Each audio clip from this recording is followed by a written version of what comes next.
If you're thinking about planting a church, or if you're in the process of planting a church, it's likely that from time to time you find yourself thinking about doing just about anything else. No matter what stage you're in, the pressure of church planting is real. So real that you might be secretly scrolling churchstaffing.com or Indeed, or maybe you're fantasizing about starting a business or going back to school or becoming a barista. Because despite getting a sense from God that you should start a new church, it can feel so incredibly overwhelming, leaving you questioning whether you really did hear from God and wondering if risking it all to plant a church is actually the right move to make. And that's why today I want to share with you the one question that you can ask yourself that I think will set you free from fear, insecurity, or confusion that you might be feeling right now. And your answer to this one question will either give you the confidence to keep going or the awareness that now might not be the right time. And I know this question works because this is the exact question that my church planning coach asked me at the beginning of my journey. And ultimately, it gave me and my wife, Emily, the clarity that we needed to push past the roller coaster of emotions and go ahead with church planting.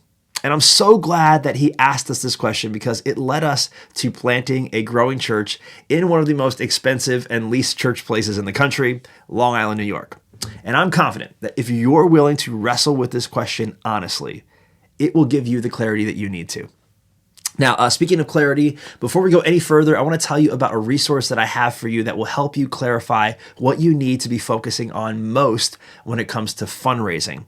It's a PDF of my top 5 fundraising tips. These are the top lessons that we learned about raising money that helped us raise over $345,000 in startup funds. And I want to give you this guide just as a gift for checking out this show. So if you're watching on YouTube, just click the link in the description. Or if you're listening to the podcast, just visit churchplantjourney.com/fundraising.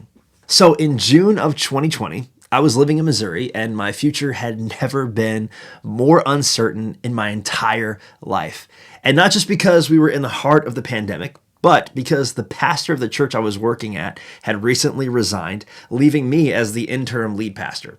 And the problem was I had multiple options on the table at that point.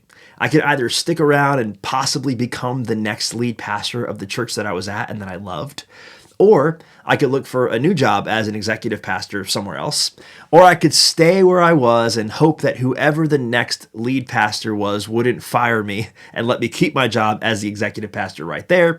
Or I could go back to school while my wife worked, or I could do what I was pretty sure God was telling me to do, but felt super risky, and I could move back to New York to plant a church. So I decided to just shop around a little bit. I spent hours every day on churchstaffing.com looking through hundreds of potential jobs all over the country. But all the while, the pull toward planting a church in New York never went away.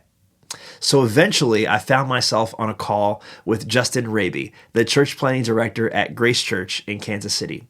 And on this call, I was finding out more about their church planting residency, and I was completely honest with Justin about my situation. I told him all about the options that I had and how unsure I was about what my next step should be. And that's when he asked me a fantastic question. He said this: well, of all the options that you have, if you could make any of them happen today, which would you choose?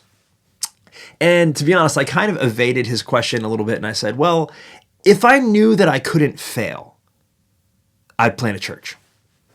Can you relate to that at all? And wouldn't it be great if that were actually a thing? Would it be great if there was some kind of no fail or your money back guarantee on church planting?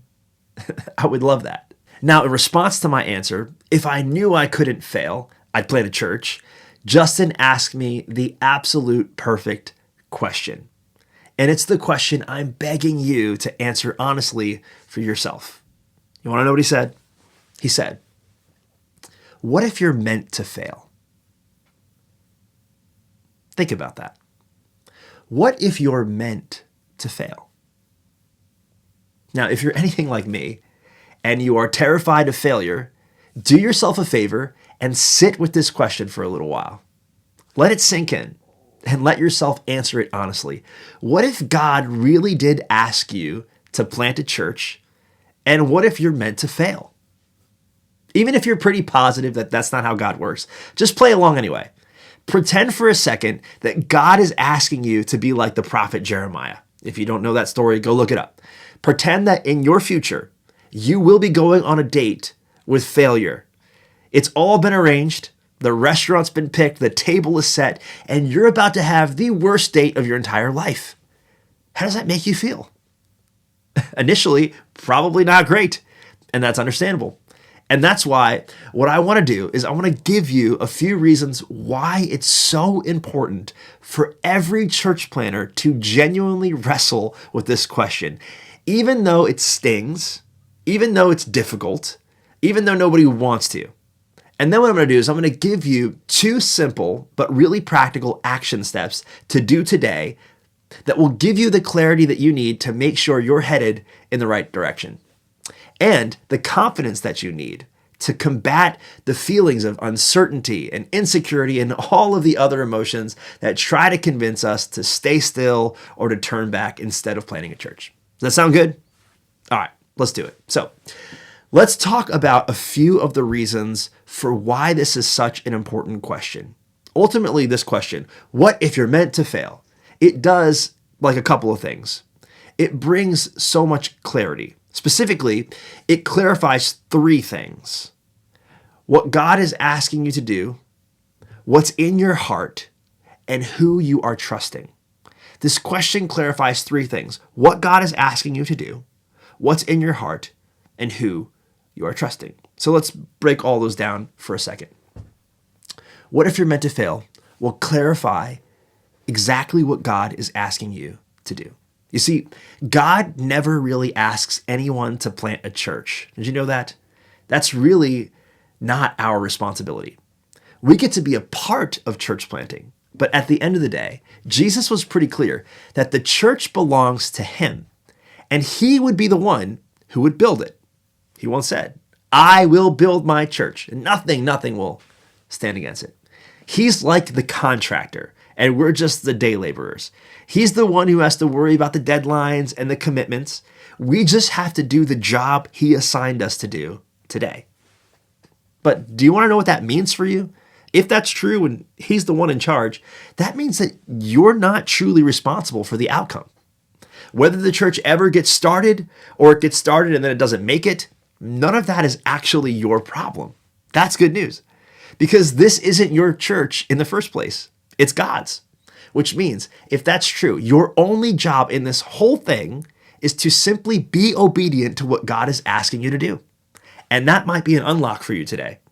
That realization might set you free today.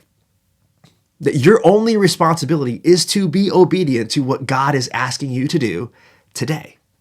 Stop carrying the weight of your future church's success or potential failure on your back, because it's not actually your weight to carry. And this is why, again, this question is so genius. Because if you answer it honestly, what if I'm meant to fail? If you answer that honestly, it forces you to define what failure actually is. And that's where things really shifted for me personally. In one of those kind of like slow motion light bulb moments, I realized that my definition of failure was way different from God's. To me, as Justin was asking that question, I was thinking failure looked like moving to New York and doing everything I possibly could to launch this church and still not seeing it come together. But then again, in this kind of slow motion process, all of a sudden something shifted and I realized, but to God, failure wasn't trying and not succeeding. It was not trying at all, especially after he had clearly told me, try, do this. In other words, what I thought was failure, moving, risking it all, trying and not succeeding, might have actually been God's definition of success. Isn't that crazy? Because obedience was the win for God. Obedience was the win, despite the potential for what I would have considered failure. Now, let me say it another way.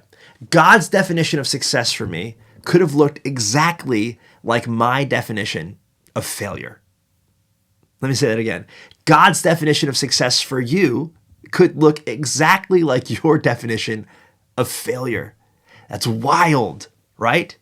But again, this is why this question is so important to me, because it forced me to count the cost, to ask, would I rather play it safe and protect myself from disappointment and never know what could have been? Or would I rather be obedient to God, even if it meant things might not go the way I hoped? For me, it became clear. The only true failure in church planting is refusing to plant if God is asking you to plant.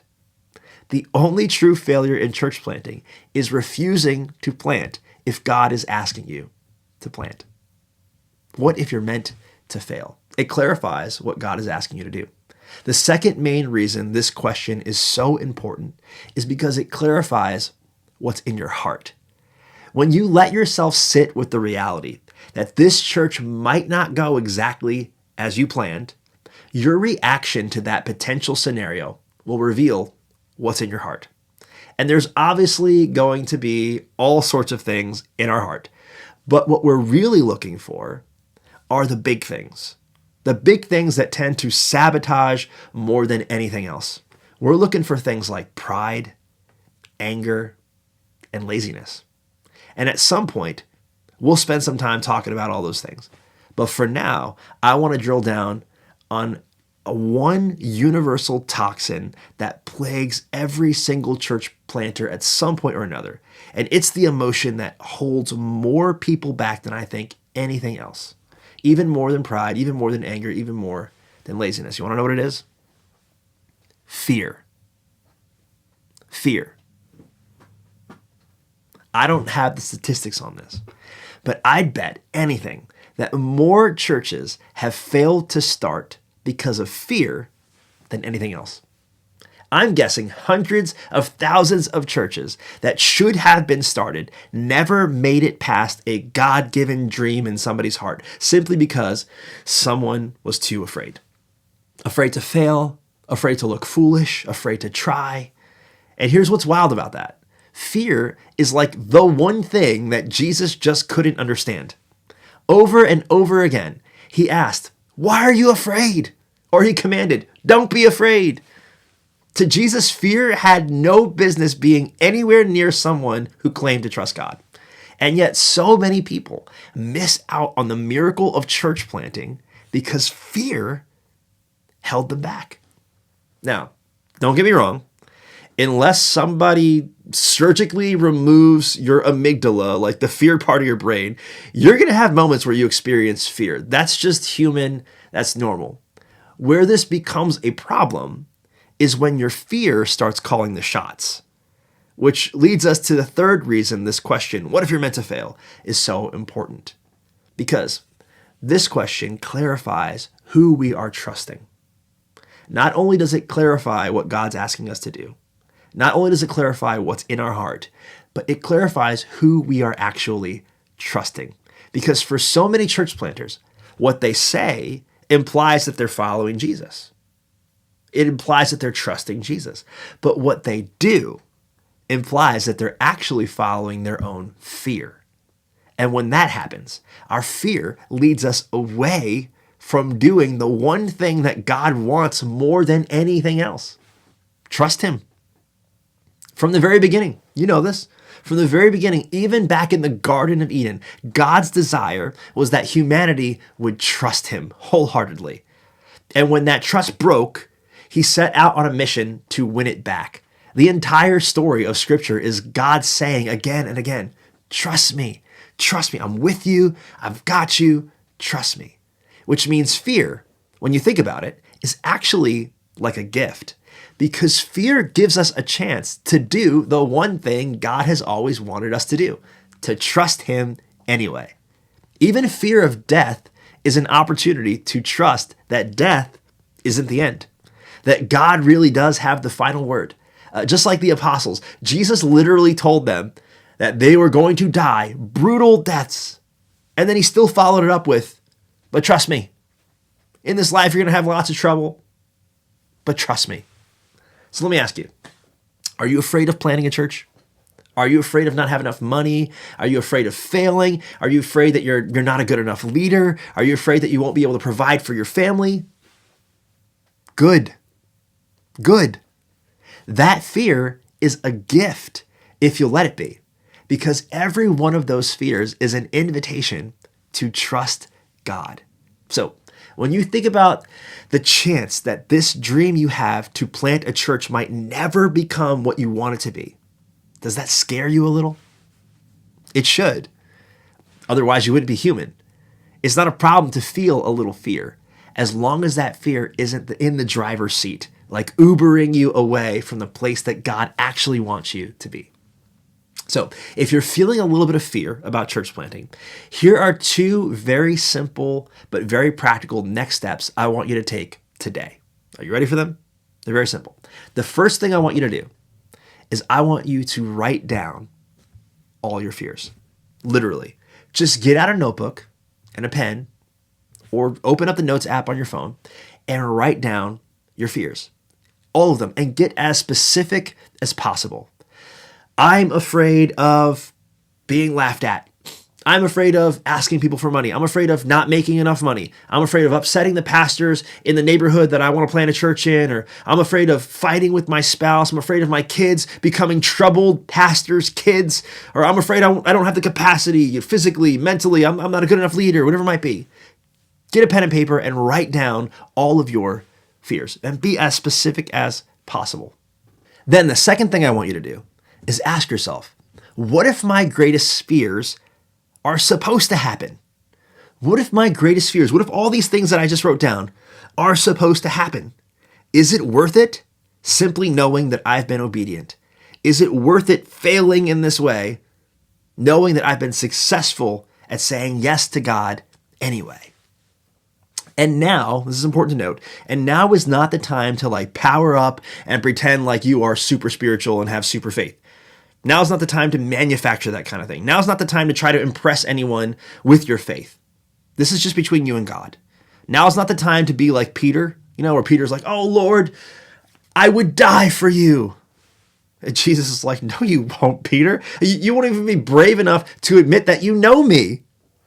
Peter was trying to manufacture this faith in that moment, and it wasn't helpful. It wasn't helpful to anybody. So don't do that. It's not going to be helpful to you either. Instead, what is helpful is spending some time with your Father in heaven, who loves you more than you can imagine, and being brutally honest with him about your actual fears and your actual doubts. Because we cannot address what we don't acknowledge. We cannot address what we don't acknowledge. So if there is fear in your heart, acknowledge it. If there are doubts in your heart, acknowledge them. Be honest about them. It's okay to feel like planting a church is not worth the money that it will cost, the time that it will cost, the emotional energy and the headaches that it will cost. It's okay to feel that. It's better that you're real about that right now than you become a resentful and angry and hardened pastor later. Because if it doesn't feel worth it to you, then God might not actually be asking you to do this, or you may just not be ready yet. And coming to terms with that is great news for you. It's great news to find that out now, because now you know exactly what to work on. You got to work on trusting God. So if you're thinking about starting a church, but you are afraid of failure, let me ask you, what if you're meant to fail? What if you're meant to fail? Is obedience and trust in God worth more to you than the potential of things not going the way you imagined? Be honest. If you find out it's not, that's a good thing. You learned something about yourself. You learned that you're not ready to plant a church right now. Instead, you get to work on trusting God, and that's never a bad thing. But if obedience is more important to you than things not going your way, than things not going the way that you hoped, then what are you waiting for? Don't be afraid. Trust God, because no matter how you're feeling or what you're up against, you've got this. You want to know how I know that you've got this? Because you've got greatness in you. You have got greatness in you, not just because of who you are, but because of whose you are. You are a child of God, and you have the Spirit of God living in you, which means there is nothing that God can't do through you. So believe in yourself, trust in God, and enjoy the journey. And if you'd like some help along the way, I learned that one of the biggest pain points in church planting is fundraising. Yet, I don't think it has to be. And that's why, as a gift for listening to the show, I want to give you my fundraising guide that features our top 5 fundraising tips that helped my wife Emily and I raise over $345,000 in startup funds alone for our church plant. And this guide is yours absolutely free just by clicking the link in the description if you're watching on YouTube or visiting churchplantjourney.com/fundraising. I want to thank you so much for hanging out today. It's been an honor to chat with you, and I'll see you next time.